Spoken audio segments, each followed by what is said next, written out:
Os turistas, os espectadores e os atletas nos Jogos Rio 2016 acabou sendo alvo de um ataque violento, brutal, que deixou um policial, inclusive, gravemente ferido e os outros todos bastante traumatizados. Isso aconteceu no Rio de Janeiro.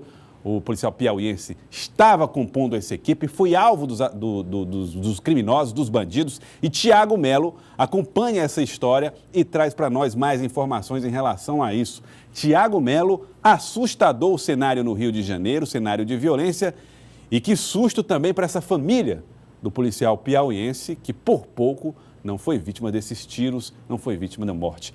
Tiago Melo ao vivo mais uma vez no Jornal do Piauí.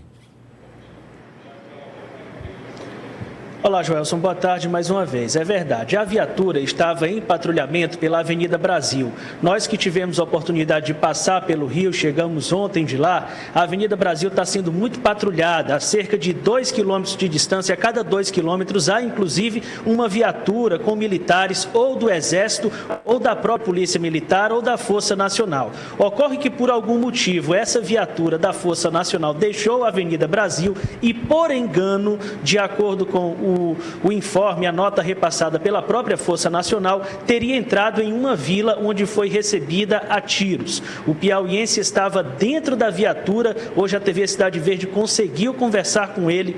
Veja a reportagem. Esta foto, registrada minutos após o atentado, mostra um homem tentando estancar com a própria camisa o sangramento na cabeça do policial atingido. O rapaz de colete é o soldado Rafael Pereira da Silva, da Polícia Militar do Piauí, que estava no banco de trás da viatura.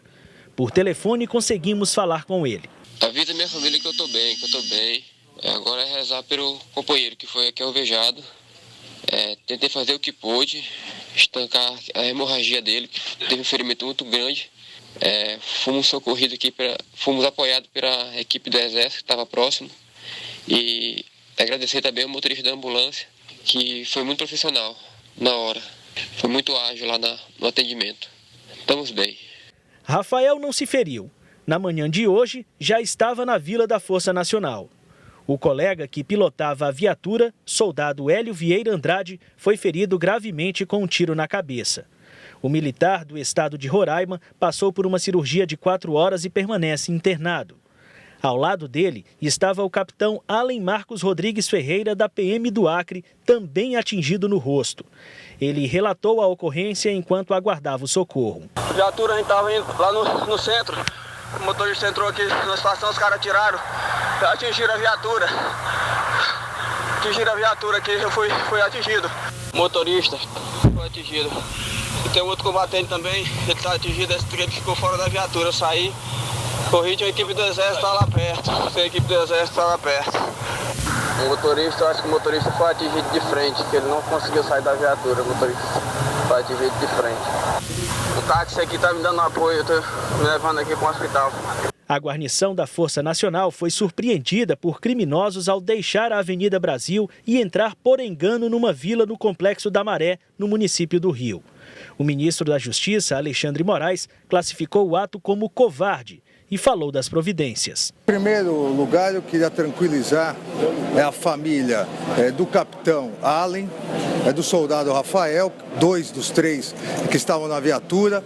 Um deles, o capitão Allen, teve leves ferimentos, já está no hospital no Galeão, será liberado rapidamente. O soldado Rafael não teve ferimentos. Agora, nós temos em relação ao soldado L um ferimento grave, diferentemente do que vem sendo noticiado, e por isso a importância eu resolvi falar antes da nossa reunião no CICC. Ele não faleceu, ele está sendo operado. Tivemos essa intercorrência, esse lamentável e covarde ataque à Força Nacional, que acabou errando um caminho, se desviando de um caminho. Nós já estamos, não só com as nossas forças de inteligência, identificando as pessoas, 2 pessoas já foram identificadas, e nós vamos atuar para prender essas pessoas rapidamente. Rafael ingressou na Polícia Militar em 2010. Foi convocado pela Força Nacional exclusivamente para a Operação Olimpíadas. De acordo com Relações Públicas da PM Piauí, o soldado tem autonomia para decidir se permanece no Rio de Janeiro ou se volta para casa. Se porventura o militar sentir que não tem mais as condições, que eu espero que isso não ocorra, de permanecer lá, certamente que ele vai declinar isso ao coordenador da Força Nacional no Rio de Janeiro.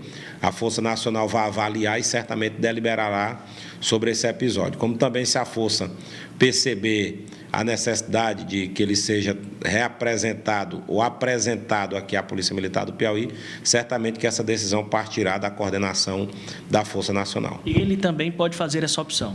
Se porventura ele entender assim, ele vai se manifestar e a Força Nacional irá também adotar a providência que considerar necessária para o caso.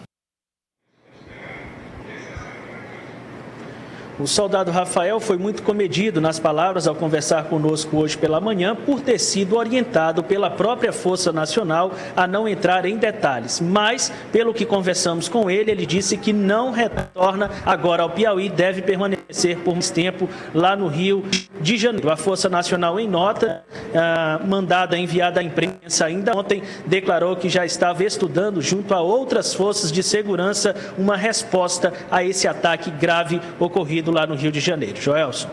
Tiago Melo, o que me deixa triste e espantado são as explicações de que o rapaz, a viatura, o motorista, entrou numa rua errada e acabou sendo alvejado, e isso parece que é a explicação oficial dada pelo ministro da Justiça. Que lugar é esse onde existe rua que polícia não pode entrar? Essa é que é a grande questão, que parece que se banalizou, virou normal, e que no Rio de Janeiro as pessoas que tem que tomar cuidado para não entrar numa rua errada. Uma rua que está construída para que todo mundo passe, um carro da polícia não pode passar. Isso aqui deixa a gente um pouco espantado e perplexo. A gente não pode perder a perplexidade, o espanto quando houve informação como essa. O carro da Força Nacional não pode entrar numa rua do Rio porque lá tem muito bandido. Se tem muito bandido ali, é que tem que ter carro de polícia mesmo. É assim que a gente pensa, que a gente imagina. Agora, falando em crime e barbaridade, aqui aconteceu recentemente, Tiago Melo, um crime contra pessoas, um crime de homofobia. As pessoas com preconceito, reacionárias, com valores nazistas até, teriam sido denunciadas pelo Ministério Público, Tiago Melo. Como é que está esse episódio, como é que está esse caso, Tiago? Dois irmãos, Joelson, eles se chamam Lucas Veríssimo de Souza e Dijael Veríssimo de Souza, acabam de ser denunciados pelo Ministério Público pelo crime de racismo. O fato foi denunciado à polícia no ano de 2014. Eles espalharam pela cidade, em alguns pontos, inclusive próximo a um salão de cabeleireiro, onde trabalhavam homossexuais, espalharam esse bilhete aqui, ó. Primeiro, me põe a outra imagem, por favor, primeiramente. Isso, em relação ao salão de cabeleireiro, eles espalharam esse bilhete aqui, onde pregavam morte aos homossexuais, inclusive com o símbolo aqui da suástica, e convidava, inclusive, pessoas a se filiarem ao que chamam de Irmandade Homofóbica. E fizeram ataques também nas redes sociais. Um dos alvos foi a membro do grupo Matizes, na época exercia a função de coordenadora do grupo, a Marinalva Santana. Nós temos aqui a imagem também, a foto da Marinalva e os dizeres: a Irmandade Homofóbica manda lembranças, tu vai morrer. A polícia fez uma investigação, conseguiu chegar aos autores dessas mensagens odiosas, que seriam os dois irmãos, e por isso o promotor João Malato Neto decidiu denunciá-los, porque na visão dele o crime está caracterizado. A gente passa a conversar com o promotor, o que consubstanciou esse entendimento do Ministério Público. Promotor, boa tarde. De acordo com as provas nos autos, que teve início através de uma requisição da Promotoria da Cidadania e dos Direitos Humanos, a autoridade policial diligenciou, e verificou-se que os acusados eles mandaram um bilhete para um salão de beleza que era frequentado por homossexuais com ameaças de morte, bem como fazendo apologia ao nazismo. Posteriormente, foi também investigado um perfil que eles divulgaram no seu Facebook, onde também faziam ameaças discriminatórias ao grupo LGBT e ameaça de morte, bem como divulgando a suástica nazista.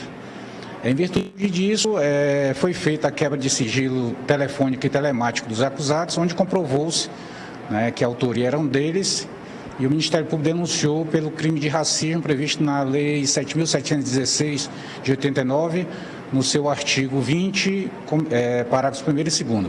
Qual o rito a partir da denúncia? Após isto, o Judiciário intima os réus, que têm 10 dias para apresentar sua defesa prévia, depois o processo retorna para o juiz, que recebe ou não a denúncia. Concebendo da denúncia, os denunciados passam a ser réus nesse processo. Serão presos nesse momento? Não, num primeiro momento não. Só após, ao longo do início da instrução processual penal, que com as provas colhidas nos autos, que o Ministério Público poderá pedir a prisão preventiva dos denunciados. Há uma previsão, um prazo para o julgamento, doutor Malato? E vai de acordo com o Poder Judiciário, né? De acordo com a vara que estiver julgando esse processo, fica a critério do Judiciário o andamento da instrução processual penal, né? Nós conversamos com o promotor João Malato Neto. Muito obrigado pelas informações que nos trouxe. Joelson.